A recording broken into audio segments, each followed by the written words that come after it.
Hello and welcome to the Futro Hidden Movie Gems podcast. I am your host, Ty Christensen.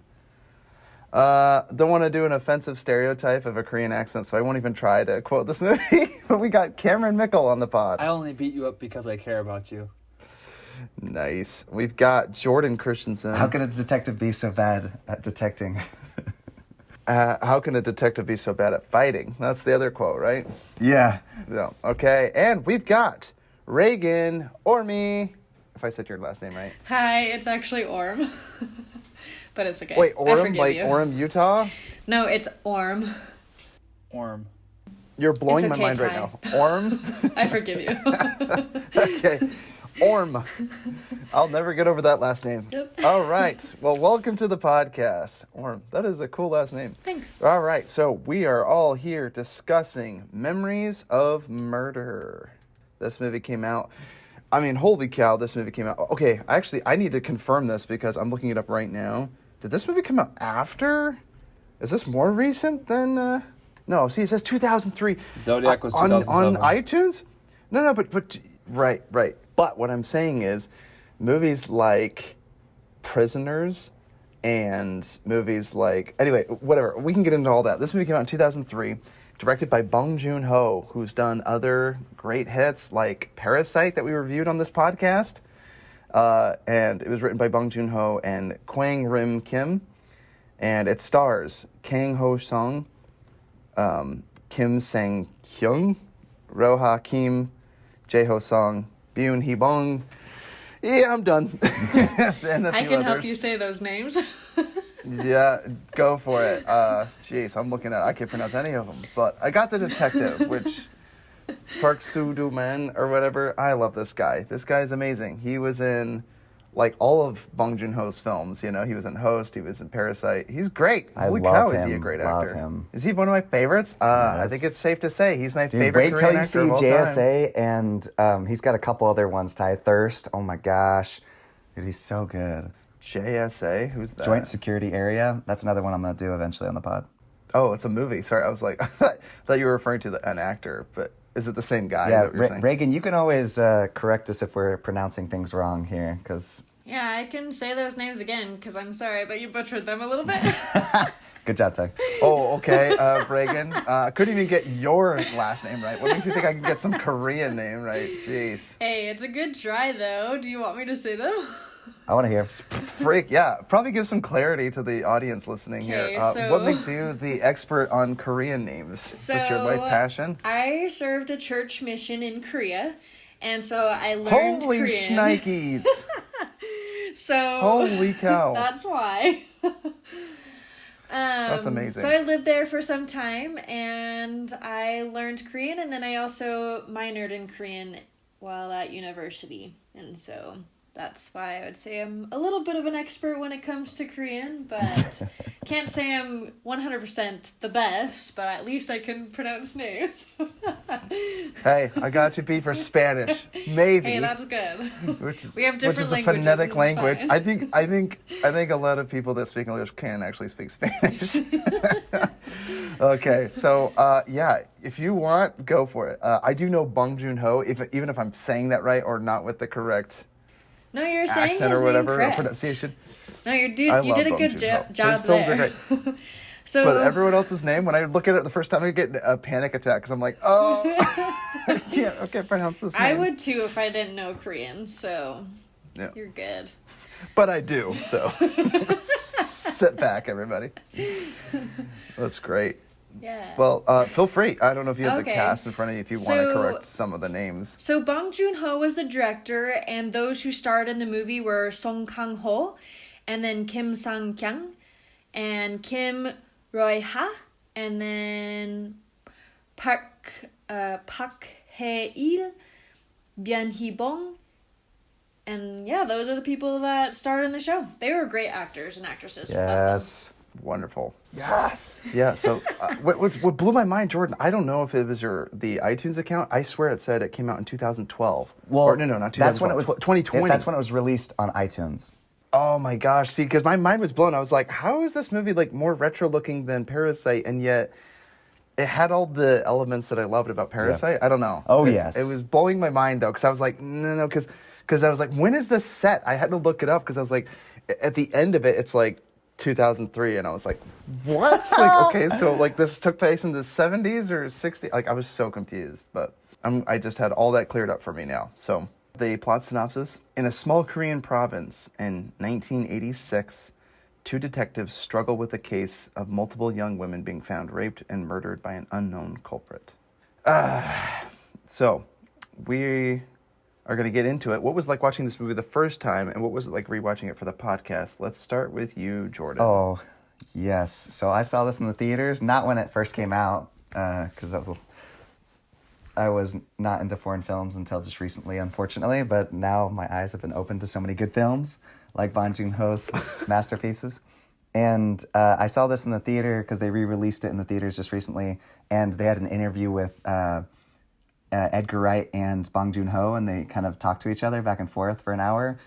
And so I got to listen to that after the movie was over. And then they said they're... Like, in person? Were they there? No. Oh, wait, what? I wish. They're like, everybody starts like- applauding, and then they come on the stage. They just walk on stage and be like, oh my No, god. I wish. Oh my gosh, that would be amazing. No, they did a Skype. Too prolific It was during directors. COVID, so it was a Skype call. Still, but like Not a live. private interview. Can you watch it on YouTube? I don't think so. I paid extra to go see this, so... Oh, snap. Anyways, so the cool part about this... You got had. No. Kidding. I'd pay to see them. A couple things, Ty, about this. So, first thing is it's based on a true story, which they don't mention that, but he... Nowhere. Yeah, but he Nowhere do they says mention that in the interview. And he also said... So, a couple really cool things he said in this interview is he said... He said at the last shot when he looks at the camera, he says that's essentially him looking out into the audience. He says, Bong Joon-ho said if the killer actually showed up to see the movie, he says he hopes he looks like, at his eyes, and he's like, I see you kind of thing. Because that's his whole character is like, he says I can read people's eyes. Right, and I say I got that motif, but what confused me was like, I thought maybe Bong Joon-ho, again, I haven't done any movie reviews about this, or this is just off my first impression because I've only seen this once.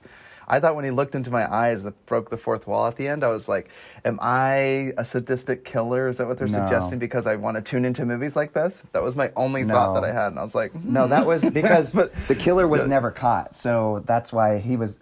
that makes me love it even that much more. Yes, because, again, right? sometimes I'm like, because in the end, the movie never pushed me to think like, oh, I'm sadistic No. for wanting to watch this film, because it was actually, as far as serial killer goes, movies go, it wasn't like, well, it's terrible to say it wasn't gruesome. The source material was the material was very gruesome, but again, they actually kept it very tame, as like you didn't ever see any of the killings, like as far as serial killer movies go. So yeah, I actually like that a lot more, Jordan. So you're making me like this movie a whole lot more. Oh yeah, Just- and then just he short. also mentioned, this is really cool. So they finally caught the killer, and he just died in prison like a year ago. So Right in hell, you piece of scumbag, pig liver piece of crap. Serves him right. I'm so glad he's caught. Yeah. But holy crap. He was caught because he went to the premiere of the show, right? And then he watched Edgar Wright and Bong Joon-ho, and he stood up in the audience, and he's like, I'm the killer. And then Bong Joon-ho and Edgar Wright are like, apprehend him, and they tackle him to the ground. Is that what happened, Jordan? that would have been... Of course, that, you were the only one that paid to see it. Is No, that what that happened? would have been if Mel Gibson was directing the behind the scenes on a sequel. Have the cameras ready. The killer's going to be here tonight. We're going to tackle him. Yeah, anyway, so loved so it the funny. first time, watched it with Jenny. It was really fun. And then I rewatched it 2 more times, once with my roommate and once with Reagan, and I absolutely loved it. So Wonderful. Okay, so I kind of said I just watched this for the first time last night, and then I finished it today. And holy cow, like I said, this movie was really good. And I mentioned the other movies that it reminded me of was Prisoners, a little bit of that going on. I thought it reminded me of Zodiac. Did it not remind you of Zodiac? Definitely, no, and Zodiac was another one for sure. Like any of the detective trying to catch the killer kind of thing. But yeah, it reminded me more of Prisoners just because of the handicapped kid being involved and being a big part of it, Did you think it was better than Zodiac, Ty? It's interesting that you say that, because there are parts of it that I actually enjoyed more. There were actually a lot of scenes that I actually liked. Like I really liked the scene with well, the whole motif with the eyes right outside the train tracks, by the tunnel, the end, the confrontation they Yes. have with the. That's a really great scene, and I don't think Zodiac had anything like that. But again, the problem is Zodiac, they never got close enough to have, other than the scene where they interview the guy. But see, that reminded me of Zodiac too, when they go into the factory and find the worker there. That freaking look that he gives the detectives, I'm like, guilty, guilty, guilty. You could see from the look of his eyes there, but maybe at the train track you couldn't. I don't know. But that's what it reminded me of when they go in and interview. I always call him the guy from Fargo. They interview that big guy, and they I'm figure just he was asking the because Zodiac I know killer. this is killing Cameron because he thinks Zodiac is way better. So Well, it's like his favorite film of all time. So, don't you think you like this movie more than your favorite film of all well, I time? accidentally Cameron? compared it what's to wrong with you? that. So we'll get to Cameron in a second. Sorry. So yeah. Anyway, so watching it again, or just watching it the first time, I think this is a great film, and I'll probably watch it again. You have to give me a little bit of time to digest, and I would probably just as soon go back and rewatch The Host and Parasite again Yes. because I love his work, and Mother. I think those are all. I loved great. Okja. Is it Mother, right? Okja. I love it. Yeah, Cameron, that's got Jake Gyllenhaal. Cameron. I've seen it. Oh, you've seen it, and then Jake Gyllenhaal's performance was my favorite part That's of that the best movie. part of the movie, but It's the best part of the Oh movie, my gosh, yeah. talk about political. Like this. Yeah, let's jam down your heart. I want a little sorry. hard. to watch a movie When- not touching. To me, he crossed the line when he's like, I'm going to show this pig cow getting mated with another, yeah, perfectly said, by another animal. And I was like, I was like, I don't know if Happy this Feet is did it what I signed better. up for watching. Yeah. Happy Feet did it with dancing, and and we interpreted, oh, that means they don't want us taking their fish. And instead it's like, what do you interpret from this? The animal's getting and I can clearly see it, and it's not pleasant. Thank you. Got it. Back to you, Bong Joon-ho. I freaking love Parasite, though. That's a much better film. Anyway, whatever. Cameron, what was it like watching it the first time and rewatching it for the podcast? Yeah, Cameron, did I build it It's up your too favorite much? movie of all time. So yeah, it's your favorite movie It's of all time. just like now, Zodiac, because and then Cameron's it's like, better oh, than no. Zodiac. Yeah, so watching it for the first time, I definitely had extremely high expectations because somebody who shall not be named said it was similar to Zodiac but even better. So saying it's similar to your favorite movie of all time but better. So I definitely went in with really high expectations. I mean, it's extremely slow, but it's very similar to Zodiac. Zodiac's a very slow film. There's not a single murder after like 26 minutes in the film. But that's why I did enjoy this movie. Kind of kept you engaged. And it gave you the perspective of the serial killer, which Zodiac doesn't do. Zodiac only shows you everything that the police knew. So watching it for the first time, I actually watched it like 2 separate times because I watched the first, I think, hour 30 one time because we started at like 2 in the morning, me and Grant. And so then we woke up the next day and I finished it that night or like a day and a half later. But yeah, it was really good. Made my top 100 movies of all time. It's just amazing work. Bong Joon-ho is really good. Very similar to Zodiac and a lot of things that reminded me of Zodiac. Do you like Parasite or this one better? I think I like this one better. I think there's a lot of really good things Really? about Parasite. Well, you like serial killer movies, right? Yeah, because Yeah. I love Parasite. Well, Parasite's Parasite, really- I think, is a better, more masterful film because he's essentially mastered his perfection and work. But this one, I like better to watch. Yeah, I just think the overall story in interesting. this is Yeah. just more... I don't know, because I enjoy it because every single time you watch it, there's something new to pick up. I mean, same thing with Parasite, but you're not picking up, like, details about the story, you're picking up details of his work. Rewatching it and just watching some, like, video essays about it and stuff like that made me definitely appreciate it a lot more. Because, I don't know, I'm not gonna lie, I wasn't super excited to rewatch it because I for some reason, I remembered it being so long. I think it's because I watched it for 2 different, viewings, and so I remember it being, like, 2 hours plus, but it was only, like, 2 hours and 11 minutes, so... But, yeah, just overall, it's just as good the second time. Awesome. Last but not least, Reagan. I only watched it once, so I haven't seen it twice. Me too. But I really loved it. Obviously, the murders are horrific, but it was just so fascinating to notice that the murder was so, like, meticulous about what he did with these women, which definitely was terrifying but also intriguing at the same time. And there was just a lot of different dynamics in the story where I thought was very interesting. Like the main detectives at the beginning, they're kind of irrational and erratic, and they keep beating up the people that they're interrogating. But then there comes in this new detective, and he's very calm and collected and very, like, smart and meticulous about the details he's looking at. And then he all of a sudden switches and becomes kind of erratic like the other detectives, which I'm just like, whoa, what did he do? And I thought it was interesting that every single murder was exactly the same, basically, except for the one lady that survived. And Jordan and I actually talked about this because she kept mentioning that she never looked at the murder, and she just didn't look at him but recognized that he had really soft hands. That's the thing that she recognized about him, about any part of his personal, or like his I guess appearance, even though she didn't see, and she ended up surviving. And then you see the last girl that was murdered in the movie, and you kept the camera zoomed in on her looking at the murder as he's getting ready to do whatever he was about to do to her. And I just wondered with Jordan, like, did that one lady survive because she never looked? And so she couldn't identify who the murder was. So I speculate about that. But otherwise, I thought it was very well done. I thought it was tasteful. Like you guys said, you didn't actually end up seeing the murders. You just saw the aftermath, and I was happy about that. And so it was very clean in that sense. And also, I think pretty respectful for those women who did die. Because those people are real people, all in all, even though in this movie they're actors and actresses. But I don't know, I just thought it was a phenomenal movie. The actors and actresses were great. And I felt like it flowed really well.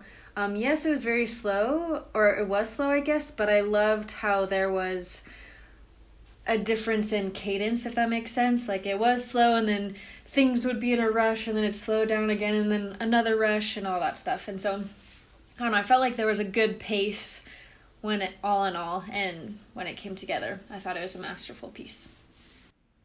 Yeah, and you didn't tell him how your night ended when I didn't offer to walk you to your car in the middle of the night.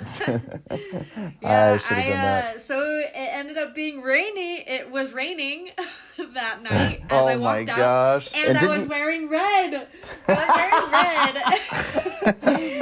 And all of the girls that got murdered were murdered in the rain and wearing red. and alone. And that's not just a coincidence. That's literally mentioned in this movie for people that haven't seen it yet. And it's like, that's the thing. And every time that happened, when somebody was alone, she's like, go with somebody. Why are you alone? And it's hilarious because then that night you went out alone. Yeah, and I went by myself, and I was like, I'm doing all the dumb things that these women did. Like, especially being in the forest stressful. by yourself at night. I don't care where you are, just don't go by yourself. Also, that young girl at the end who died, she could have totally avoided getting murdered if she had stuck with that other lady, like the girlfriend of the detective. Like, both of them, that night. Either one of them could have been murdered that night, and it ended up being the young girl, which is, of course, very sad. It would have been sad regardless, but, like, I'm like, you two saw each other in the woods. You know there's a murderer out there. What are you doing? Yeah. But I did the same thing, and I was looking everywhere around me. Looking for every dark corner. I feel so bad about that. Fumbling with your keys. Get in the door. I know. It's like that scene from Better Off Dead. Yeah, I should have just asked Jordan to walk me to my car. Yeah, Next time. I should have Next offered. That time. was my bad. Yeah. It's okay. Now we all know. What would that Should do, never though? that. Jordan's a scrawny little boy. That's not going to protect It's okay. Maybe you. they would have thought I was the Two is girl, better then they would have than attacked one. me first. You know. Hey, Jordan's Oh my wearing red gosh. right now, so. No, I've been watching not Shopaholics, Workaholics. I love that. And Adam Devine offers his boss. There's a series of burglaries happen in this area, and he goes, "Do you want me to walk you to your car?" And she's like, "Yeah. What would a 4-foot-tall man child do to protect me? They'd still come beat you up and then still rob me and hurt me probably." It made me laugh so There's hard. power in numbers, She's like though. dissing. He's trying to be like a gentleman, and she just like totally emasculates him. It's so funny. Freaking Hey, love but Workaholics. there That's what made me is think of when you thought, oh, I should bring Jordan with me. Like, Jordan wouldn't be much help. I think you would. yeah. At least there's numbers, you know? At least there's a second Yeah. pair of eyes, right? Yeah, at least there's numbers. Two can be just as bad as one, I think the song goes. So we're going to get into two of our favorite things. I've been teasing you too much, Jordan. Jordan, why don't you start us off? Two of your favorite things from this movie. Oh my goodness. Well, the reason I just think this is such, like a perfect film is obviously Bong Joon-ho's work. Like, I think he is a master at humor. And I mean, what's his name? Every Frame of Painting analyzed this film, and he talks about like layers of humor, where in a single shot he'll have three stories playing out. You got the guy in the background behind the couch, you got the boss asleep, and then you got the two detectives talking, and sizing each other up and constantly like one-upping each other. And I just love how all the time things are going on in the background. He does these really cool long takes when he's like looking at the footprint. When that first scene starts, they found that footprint, and then he's walking down the hill, and then each guy keeps tripping down the hill as they come to go talk to him. Like, the humor in this movie is so fun. And then how all of a sudden he tries to stop the guy, and then he runs over that footprint, so then they lose the evidence. I mean, this is and the reason I compared this to Zodiac. But it's okay, because they plant it later, so it's fine. I know. It's okay. Good police work. You see that smudge there? I mean, he's like, that's not important, but anyways. Yeah. It's like a little smudge right there. That's not important. Oh, my gosh. Anyways, so the reason I compared it to Zodiac Cameron is just it's totally a product of its time where, in this day and age, you can just tell they just didn't have the right devices and technology and things to help them in this investigation. And it's just like, but they had it in America. That's right. No, but Cameron, America doesn't have the answer, man. Inconclusive. I know. Apparently the papers lied this time. I know. It was just so devastating. And anyways, and then the second thing I love that Bong Joon-ho is always working with, can we just call him Park, or is that his first name, right? Detective Park. The main guy. Park. Oh, the Kang. Parkman. The detective. Kang-ho is the detective. Oh, which detective? The sleazy guy. about? The eyes. The one that was always the local detective. He's Park. Oh, yeah, Tae-yoon's character, Yeah. right? No. He's the stoic one. Sorry, no. You're referring to the guy that always jump kicks people. No. The guy that torches. I love him too. Leaps off of his feet and just barrels or barrel. What do you call that? He jumps in the air and Just fury kicks them, right, with 2 feet. 2-foot drop kick. 2 feet, yeah. That oh my was gosh, also in the interview, and Bong Joon-ho says it was one of the kicks. I don't know if it was the first one, but that wasn't scripted. And so when they did that, and he just kept rolling with it. He's like, "This is amazing! Like, just keep going with it." And then they did it again, and he's like, "Keep going! This is amazing!" Well, and it's funny. Like, do that kick again. And it's funny too because after that, Edgar Wright was saying to him, he's like, "Yeah, sometimes I'll shoot something, and then the actor will do improv something, and I'm like." And then people will say that was one of my favorite parts when you did this in your movie. And he's like, all right, well, I'll take credit for that, even though he's like, it was totally improv and like not planned. He says you get some golden moments, things that you never planned for. So for sure. Yeah, it took me by surprise. I mean, there were several kicks in this movie where I was like, oh, definitely caught me off guard, And that was one of them, was when he gets out of the cab and he's talking to the guy. He's like, hey, he's trying to help that girl. For directions for the lady. Well, he needs help from the lady. He's like, I'm lost. I need directions. And he just gets out of his car and he leaps down the embankment and just kicks him down and then he gets his feet soaked and everything. And I love that scene. Yeah, I love that. That was a great way to meet these two characters because already, before they even know anything about each other, they are super competitive and almost polar opposites, right? Like, one's doing the uphill battle, the other guy's trying to take the easy road down. I came up with this by myself. He's always fighting him downhill, right? He's always trying to find the easy answer. He's always speculating. He's planning the evidence. He's making it very easy on himself. Whereas the other detective, he has the uphill battle of actually finding the truth of everything. So I'm like, boom, but maybe Bong Joon-ho would be like, oh, I didn't think of that, but that's clever. But I thought of it, and I'm like, I get it. I got their dynamic. Immediately when they met, that's what I was thinking. I was like, he's got the uphill battle. Park's guy, he can just Ty, jump down the hill. It's very easy for him. But to get if you've momentum. watched Parasite, it's all about levels. Like he always do side to side, like in the train one. Absolutely. And then Yep. And that doesn't surprise me at and, all. what's that movie called? Another thing they talked about in Every Frame and Painting is where he places people in the frame. Dude, he is so good at that. Oh my gosh. Yeah. Anyways, I'm saying all this stuff. Sorry, guys. Keep somebody. No, I love it. So thanks for sharing. Let's go to you, Reagan. 2 of your favorite things from this film. One of the, like, a funny scene, but also a serious scene at the same time is, I can't remember the girl's name, but the policewoman that is like, you guys, there's this song that keeps playing every time on rainy nights, and every night it plays on the night of the murders, and then Pac is like, yeah, whatever, and doesn't even, like, care about what she has to say, but everyone else latches onto it. And like, and then he leans over to his officer and says, "Baldies."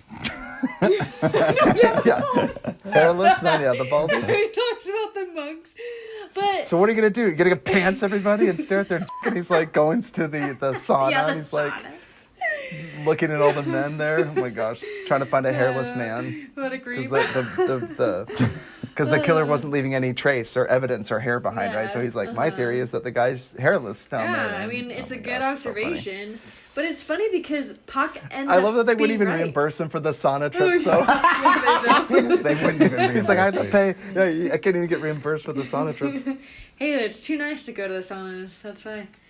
But yeah, it's just, I know. it's They don't have interesting the that money. he totally dismisses that, but everyone latches onto it, and it ends up not being true. Which he was right at the beginning, that it was something that it didn't matter. It was just some kind of coincidence, and it did end up just being a coincidence, which was actually pretty phenomenal once you find that out later. Because at first you're like, oh, it totally is not a coincidence. It's so true, all this stuff, blah, blah, blah. And then you end up finding out it didn't matter. It actually didn't correlate with the murders whatsoever. It was just a guy just sad when it was raining. So I did love that kind of like that funny, humorous moment, but then also the two different moments when you realize, oh, Park was actually right, despite it being humorous and seemed important at the beginning. I also loved, it was a funny movie. I loved that it was funny in the right moments, but then also serious in the right moments, for sure. And I really actually thought it was interesting. I mean, for me, I kind of thought of it in a psychological sense, but I wondered what exactly happened to the detective who was so like factually based and was like, the papers don't lie, or the evidence on these reports don't lie, and then he completely switches and then becomes irrational.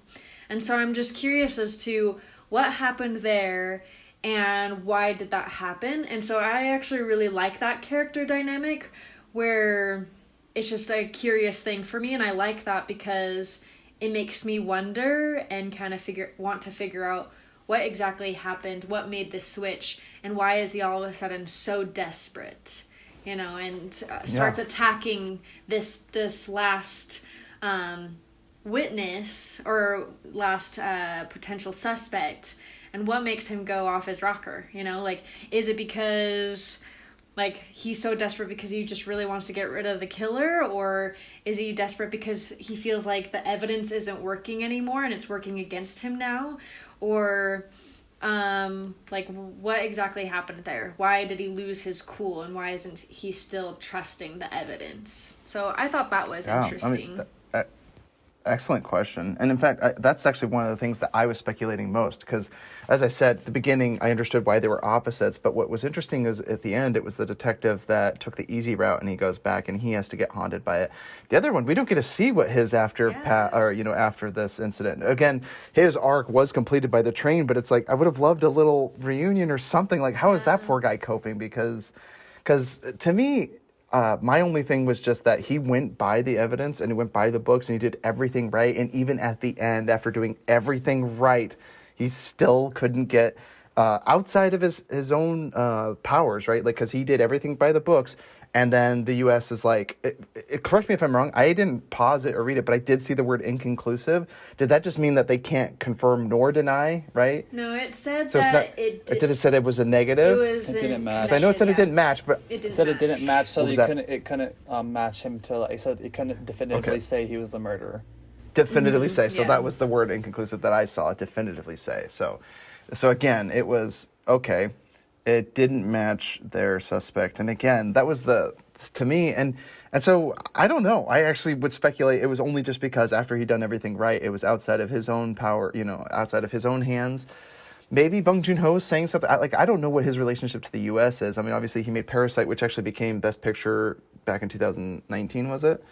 Or 18, I can't remember. I think it was 19. And so he's getting more acclaim then. But in 2003, I almost wonder if he, making films in Korea, like if he was like, if there's I don't know how big of a role we should read into America, but it's weird that it all hinges on that, because as soon as he opens the letter, he's like crushed. Yeah, Because he even falls before apart. that, he falls apart. And so I wonder if that might be, like, again, I almost think of everything that's going on right now with like the protests in China and Muslim Uyghurs, in concentration camps and stuff. And I'm like, I wonder how foreign countries look to the U.S. and are like, are they going to be a help or not? Like, I mean, everyone relies so heavily on the U.S., I feel like, and I don't know if that has any bigger part of it. I would love to hear Bong Joon-ho's thing about that. I'll have to watch some more interviews. But that is a really interesting question, because to me, I don't actually know what it was. My theory is just that he did everything by the books, and eventually it's like the killer is not being rational. He's not doing anything that you would suspect. And his partners even,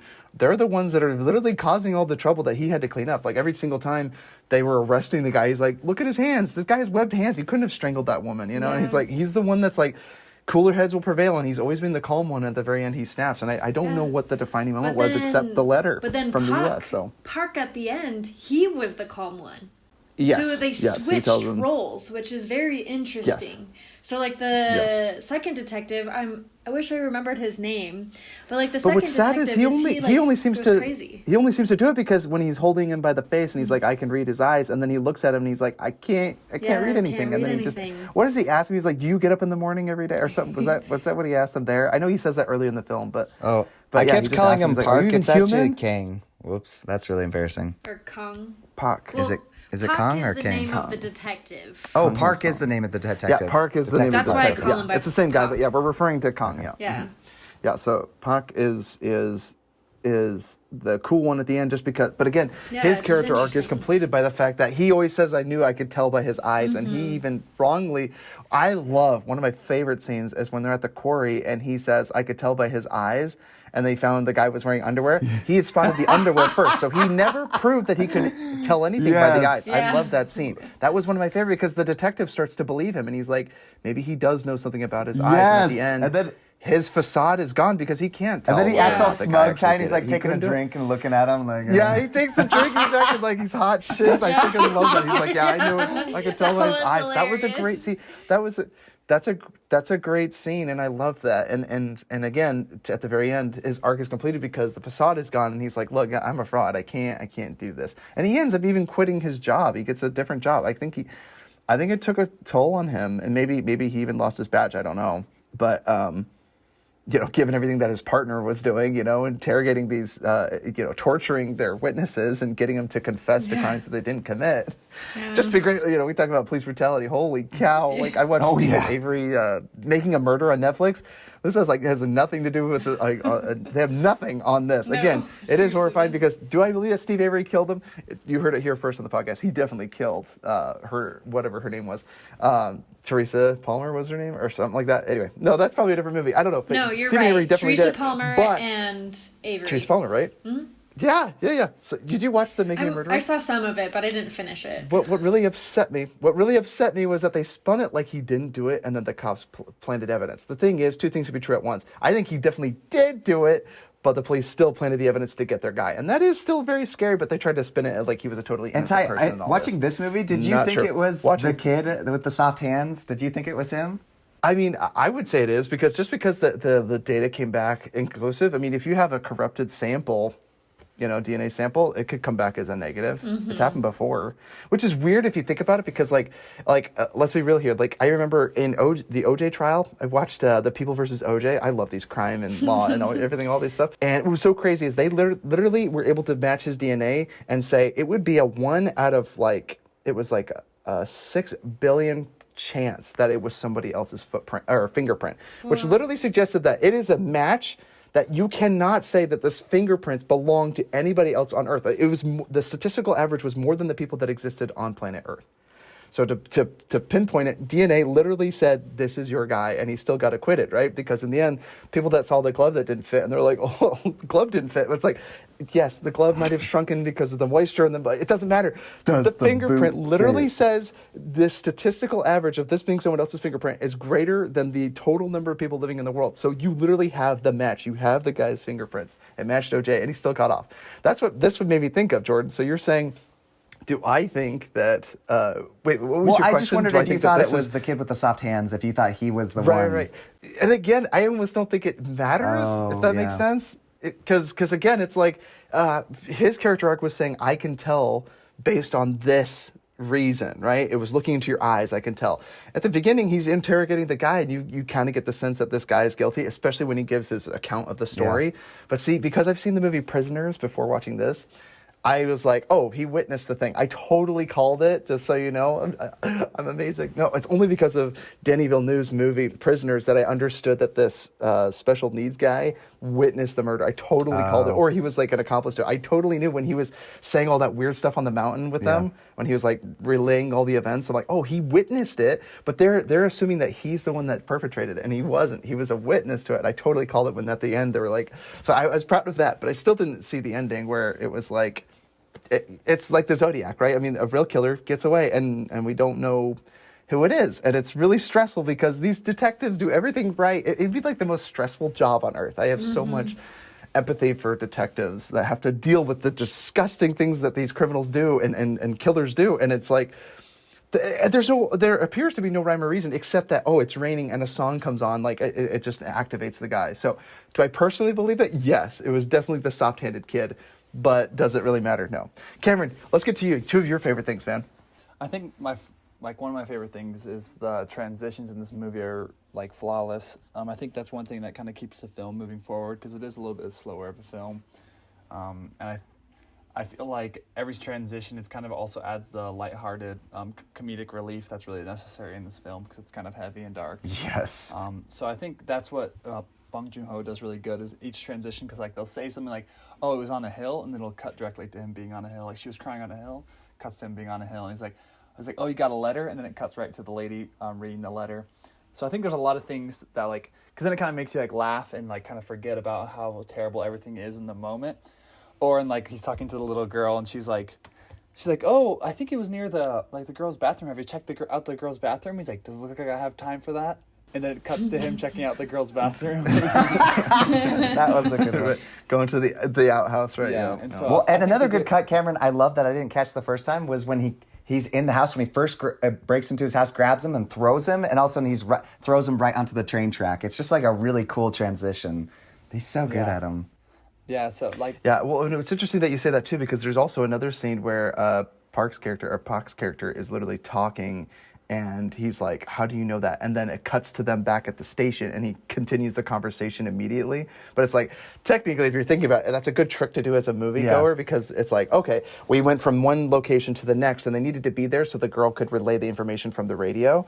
But it was like, okay, this is one conversation that they started having here, and then they begun the conversation. It's like, in real life, they would have kept talking all the way back to the station. But it was really cool how they did that, where he's literally talking, asks him a question, and then they cut right back to the police precinct. I just think that's cool. Yeah. But that was another example of the seamless editing where you're like, keep the story going. Mm-hmm. Yeah, and then... you almost don't notice it. Then my second favorite thing is definitely the immersion. Like, I think this film just does a really good job at immersing you into the plot and making you feel like one of the detectives. And so you're trying to figure it out. Because I think that's what a lot of really good film noir films do. And that's what's it called? This movie and Zodiac, they both do similar things where they kind of make you, the audience, like another like perspective, because they want you to be like, oh, let's see what you think of the whole situation. And that's why he does look at him at the end. Obviously, he's also referring to, like, if you're the murderer and watching this, like, I want you to, like, think about it. But a thing that I think is really interesting is, like, you kind of see the shift in every single person while working on the case, and, like, you just feel so frustrated with them. Like, I remember the most frustrated scene I was watching it the first time was the scene where the kids on the train tracks are running away from them when they know he's not the killer, but he's so scared of them because they beat him up the first time. There's the consequences of their previous actions that they're trying to, like, solve it. And, like, dude, you're a witness. You saw it. We need your help. And then he's just, like, on the train tracks, and you're just like, no. And then when he dies, I'm like, I've never been so mad at someone for accidentally killing themselves. Like, you're just like, oh.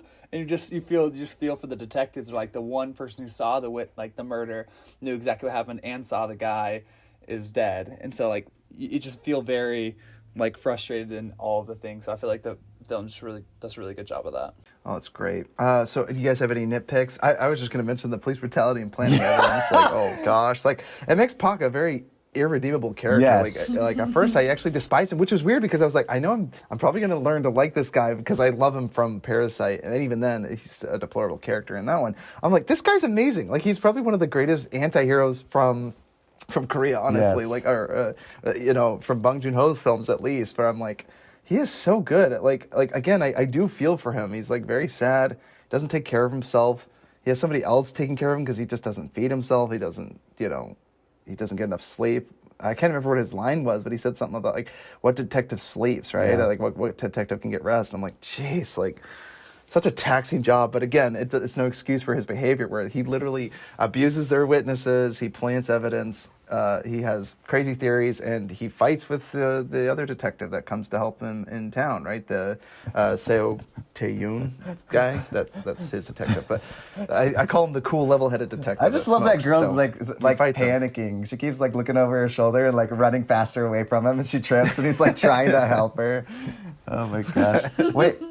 One of Reagan's nitpicks, and I don't know if this is true, so you can write in emails being mad at Reagan if it's not true, but Reagan said that you don't get tetanus from rusty metal, but from feces. Is that what you said? Yeah, I found out from a new study that it actually is, yes, it's a combination of rusted metal, but combination with feces, and that's actually how you get tetanus. And I was like, really? So if Because I've somebody... always known it just as rusty nails or rusty metal. So... Okay. Because, but who knows? like I said, Nice. take that from Reagan, because if you have to amputate a leg because you don't get it checked, don't blame us. Well, if you don't get it checked, it's not tetanus, it's because you didn't go and get it checked. Yeah. He got let it be probably said got here. like sepsis or something. Yeah, we'll have to have Clinton on the podcast. He's the only doctor. But guys, don't take it from any of us. If you step on a nail, go get it checked. Yeah, still go get it checked anyway. You're like, Regardless. Reagan said it was okay. I'm fine. No, Yeah. you still should get I it stepped checked. on a nail the other day. I'm fine. Yeah. No, it's a nail, Jordan. You should still get it checked. It's a nail. Had to get for his goodness leg sake. amputated. Why didn't he go in? What idiot doesn't go in and get their freaking leg checked after being stabbed with a wooden table leg with a nail in it into your leg and doesn't get it checked out? What are you, crazy? and That talk scene was something that annoyed me, though. I was like, why is everyone fighting? Why? That I actually thought for a second there, when he started hitting the women, that detective was going to turn out to be the killer. Yeah, in that I thought moment so right too. there. I thought Tired. that moment. Same. That's crazy, Reagan, that you thought that. Because he does hit one of the waitresses, right? Yeah. And he says, you probably slept with your school teacher, right? And I was like, oh, like, this sounds like the behavior of a serial killer. Yeah. He, like, just because, went all again, and he, like, snapped. demeans women. Yeah, he just snapped. Yeah. And I'm like, oh, he's probably upset. But then I was like, why doesn't the special needs kid seem to recognize the detective? Even, when all throughout all the interrogations and everything, I'm like, he did say he saw him, so he probably would have known it was the detective. Yeah, but he probably could have But, been too scared, too. I mean, he does have special That's needs, true. and he's in Right. an uncomfortable situation, Right. Tied them and to is the being ICU tortured, basically, situation. so... See, I love that you said that, Karen. I literally just thought that in my head. The ICU where the detective goes to the house and the boy freaks out because the detective's there. It's like, it's because he's the killer. Yeah. It is an ICU situation. That's so cool you thought of that, Karen. I was thinking the same thing. You could I was like, I won't bring it You up. can totally tell this is Bong Joon-ho's work, just because he's so good at leaving visual cues throughout the film. Like after he got tetanus in the leg and then they had to amputate it, then later he looks and sees the boot with the booty on it, and it's just like that visual cue, and you're thinking, oh my gosh, he'll never be able to kick anybody ever again. And then the other visual cue is when he put a little Band-Aid on the girl and then found her dead body and then sees the Band-Aid on her back. I just love stuff like that. He's so good at leaving little things without having to tell you, but it's all the show don't tell. Very helpful for me because, not to be a racist, but I can't tell any Koreans apart. Oh my gosh. No, I'm kidding. Actually, what surprised me is I was actually afraid of that, but I'm like, I actually knew everyone by their face. But what did worry me is the victims. I genuinely was like, I can't tell who that is. I have no idea. Like, they always have like their faces covered and stuff. But then they'd be like you said, the Band-Aid, and I'm like, ow, right. Yeah, we the saw only her one that you earlier. really knew was the young schoolgirl. Really, everyone else was more random. I would say. For sure. So, any other nitpicks that you guys have? Did you guys have any other nitpicks? Like I said, police brutality, holy cow. It's not really planning evidence. Shame. It's not really a nitpick. It's just like, it's the reason I enjoy Zodiac more than this. It's like a completely a director's choice of. It's like in Zodiac, it only shows like every description of the Zodiac killer. They actually will use different actors for every scene that he's in, like based on the police description of him. So in certain scenes, he was like 6'1", like 180 pounds. In other scenes, he was like 5'10" and like 200 pounds. So they would use different things. So you'd only see what the police knew, which I thought was a little bit more immersive. So I felt like, I can't believe this is all the information they have. So I felt like I'm on their same level. That was the only thing, is like in Memories of Murder, they show you the murder scenes where only the serial killer would have known these things, which definitely Bong Joon-ho is like taking liberties and using his own thing of like what he thought would happen. But I don't know. I felt like, because then I just didn't understand, because then I'm like, I know things that the police don't. I'm like, oh, it's a little bit easier for me to like think this or that. But even then, they still did a good job of making me like still really confused and not sure at the end of like who really did it. So not necessarily a nitpick, just just a difference of style. Right, for sure. Well, one nitpick I would say is it's not a nitpick. I just like one thing I dislike was just the guy. What does he say? He goes, "Oh, he sleeps vertically in a vertical space. He comes out of a broom closet." Like, I didn't know where that came from, but like, I just thought that was so funny when they open the cupboard and he like falls out of it. See, like, but that's also Bong Joon-ho setting up. Funny. See, because then because it sounds super unreasonable that he would just fall asleep in a haystack. But then the father explains he's always falling asleep in strange places, so it makes his story more believable because he falls asleep in really weird places. So they show it. Yeah, no, that's true too. I think that's interesting that you mentioned that, because I forgot that he was sleeping in the haystack. I thought he just heard a noise and hid. And that's I already forgot that detail. That's why all of those like little things, that's pretty impressive, because he always covers his tracks, Bong Joon-ho. Like anything that seems kind of a little bit out there, he'll like show it in the future, like a kid getting run over by the tracks. But then like in the show, it shows you a lot of times like a train kind of sneaking up on you and you don't really hear it, and then it just like comes up onto the screen. Ty, did it remind you of your mission when he's like Nike and then he reads it N-I-C-E?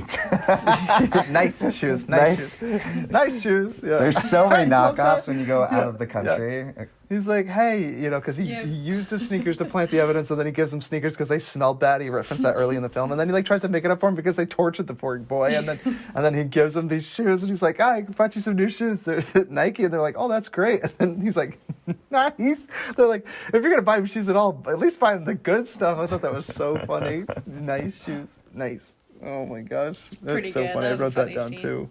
That's why it's like perfectly my humorous. Favorite. It's perfectly humorous and perfectly sad. Oh, yes, absolutely. Because it's like their relationship is so complicated. It's like they've tortured this poor boy. The other one that I was thinking of was, my favorite was when he goes to the shaman lady and then she like reads him, tries to give him like hints, and then he ends up taking all this like this paper and he goes, you need to take out the mud and sprinkle it onto this page, and then he goes, let it dry, and then the face of the killer will appear on the parchment. I thought that was so funny. And he's making fun of him. He goes, hey, careful, it's very expensive. Like, I thought that was so funny. Again, And he was like, trying I'm to let not somebody getting else solve the refunded for murder, this. right? He's always taking... And he's just always trying to find the easy way down, right? He's always taking the low road, right? So... very interesting, but I made me laugh so hard just thinking of like smearing mud over a piece of parchment, holding it up, and it's gonna form the face of your killer. That just made me so happy. I was like, oh my gosh, and which is crazy because I listen to a lot of true crime podcasts, and it's amazing. What will happen is when detectives finally they announce a case has gone cold, they're willing to like open it up to the public, and all these calls will come in because everyone's like, oh, I think I've seen the killer. It's like this person, or like you'll have psychics come in and be like, oh, I've seen it. It's so sad because you're like. These poor detectives have to follow these leads, and you're just like, what a waste of time. That's one of the best like, lines in Zodiac. He's like, how do you know this lead's true? He's like, Isaac, I know it's true because I saw it on TV. Yeah, right, yeah. People are calling.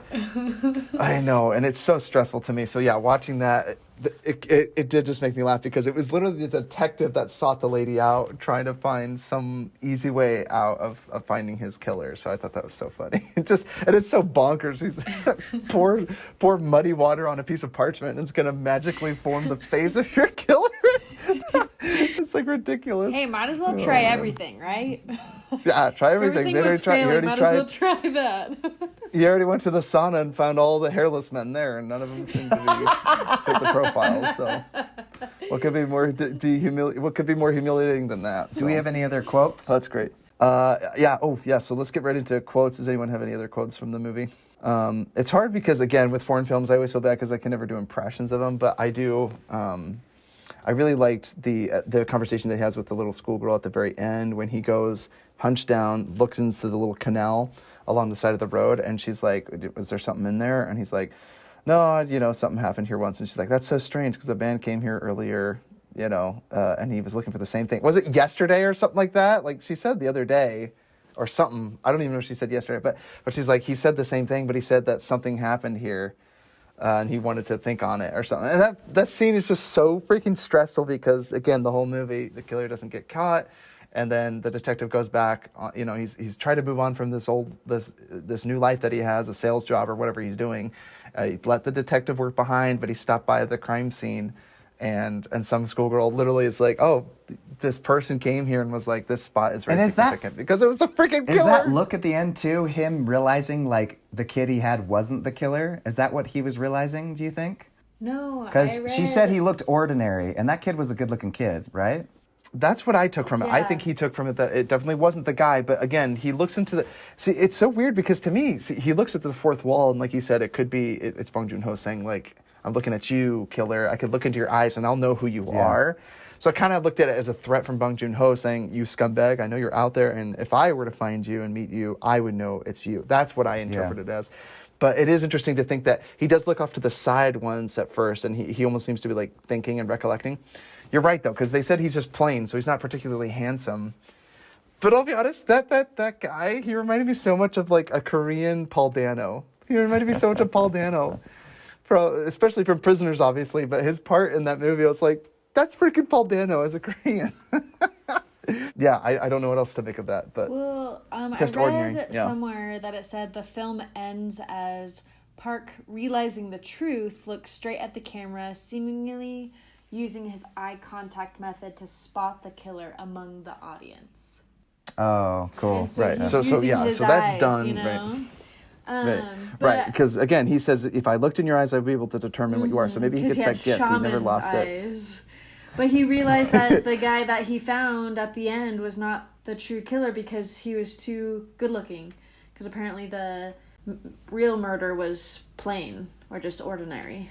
Yeah. Right, and to be fair too, what really stresses me out about that scene, it reminds me of Fargo when they'd always Fargo's opposite because it's actually funny when they ask him, he's like, what did the killer look like? Or everybody goes, oh, he's just kind of a funny looking fellow. He's like, funny how? Just in a general sort of way.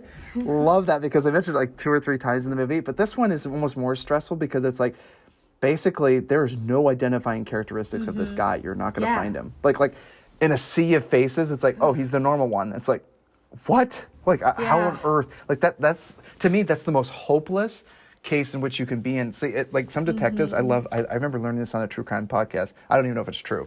But basically they said is cops don't say, did you see anything strange last night? Because people will be like, no, I didn't see anything strange. What they ask is, did you see anything?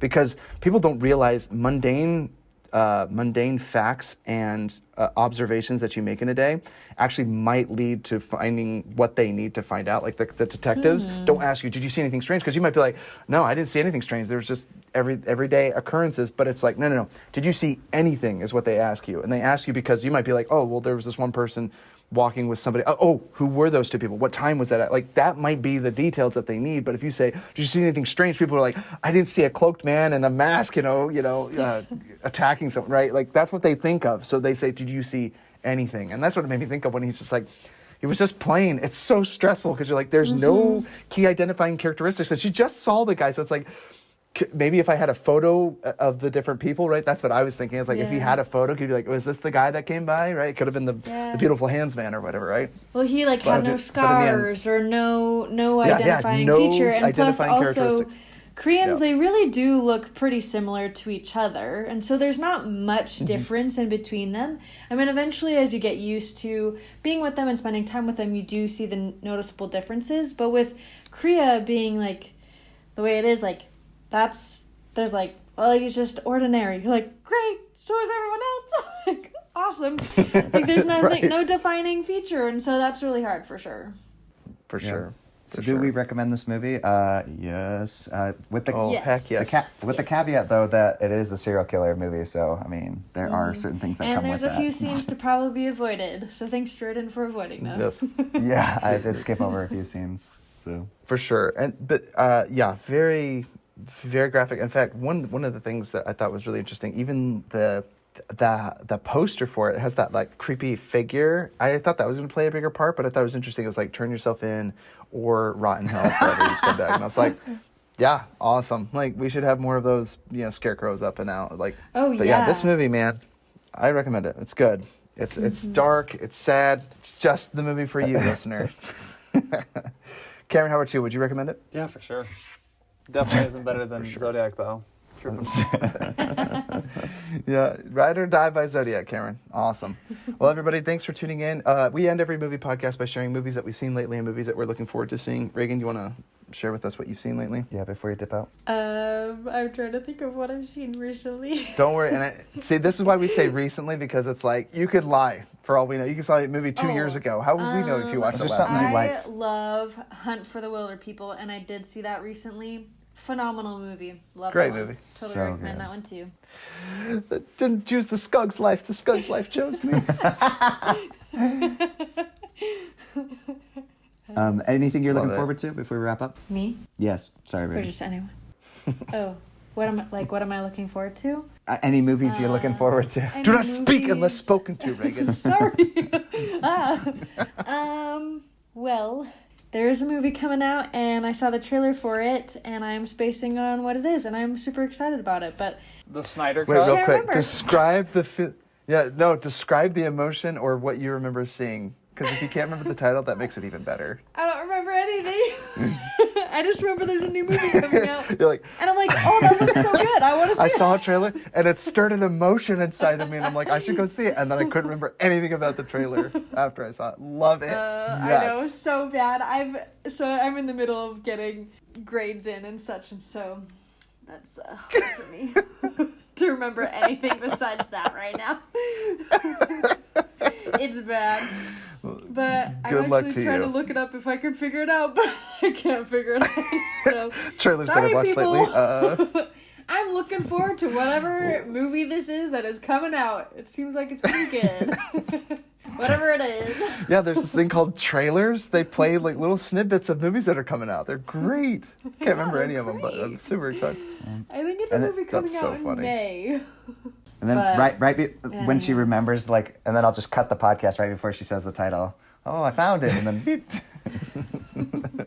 Oh, Cruella looks good. That's something. Does it though? Does it though? I don't know. Does it? I don't know. I don't Maybe. know. I gotta say, there's nothing I love more than Disney justifying, people that inhumanely killed animals and dogs, for Pete's sake. Like, hey, who needs to be humanized? Animal cruelty. Needs a good fresh face. Animal cruelty. Why not? People can love their fur as much as they love the dogs. I looked up a list of movies coming out in May 2021, and it's not it. Not there. Maybe it's April. We'll die. You'll have to let us know what it is. Text Jordan or something, and we'll find out later, and we'll tell all of our listeners here what it is. So. That's right. Do you have a social media presence you want people to follow you on, or anything like that? Do you want to be stalked in the rain wearing red again, or Please, serial killer stalk? If you are walking behind someone, a woman especially, in the rain and wearing red, just don't do it. Yeah. I mean, if people Have want a to nice be friends day. with me on Don't struggle. Facebook, my name is Reagan Orm. But I don't know. All right. I don't really have a social media presence, so I don't know how exciting I'll be to follow. So Good. Don't get rid of it. All right. Folks, thanks for tuning in. This is Futro Hidden Movie Gems. Leave us a review, 5 stars, please. And also write us an email, futuremovies@gmail.com. If you have any questions, comments, or if you liked or dislike, follow us on the podcast. Or if you lost your leg to tetanus, crew. get mad at Reagan. hey. Yeah, if you lost your bet, write into your hate mail to. Hey, it was only one thing that I researched, so it's not fully proven. It's just something that I learned, and it may or may not be true. So I need to read more about it. So you heard it here from Reagan. I think it was, if you have a wound from a rusty nail, you poop on it. Got it. Yeah. All right. So you heard it from here. The doctors in the house. We're going to end this podcast now. Everybody, this is Futuro Hidden Movie Gems signing out. Peace. Bye. Bye.